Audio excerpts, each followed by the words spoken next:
Granuloma inguinale tonovenosus, a chronic sexually transmitted bacterial infection caused by the Klebsiella granulomatosis, formerly Campylobacterium granulomatosis, presenting with a genital ulcer and the tissue destruction.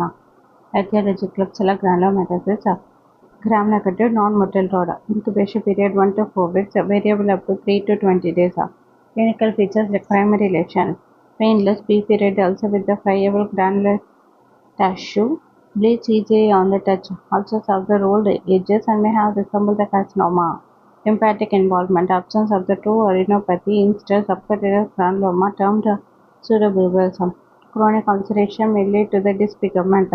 Diagnosis microscopy, tissue smear or the biopsy stained with the white Giemsa or the Leishman stains. Presence of the Donovan bodies, intracellular bacteria in the monocytes or the macrophages with the characteristic safety pin appearance. Histopathology, granulation tissue with the chronic inflammatory cells. Treatment, first line doxycycline 100 mg orally, twice daily for at least 3 weeks or until the lesion resolves. Alternatives, azithromycin, erythromycin or the tetracycline for those intolerant to the doxycycline. Cotrimoxazole, less commonly used. Complications, genital scarring and the disfigurement. Potential for the secondary bacterial infection.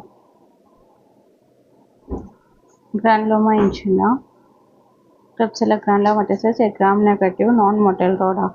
Sexually transmitted infection. They have painless, beefy red ulcer, friable granulation tissue that feeds on touch.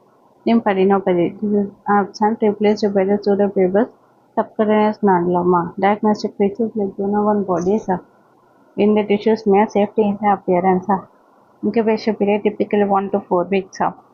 Differential diagnosis like pancreas, aplastic cancer, and the genital carcinoma. First line treatment is doxycycline 100 mg twice daily for at least 3 weeks. Alternative treatment azithromycin, erythromycin, or the tetracycline. Complications like scarring, genital deformity, secondary bacterial infection.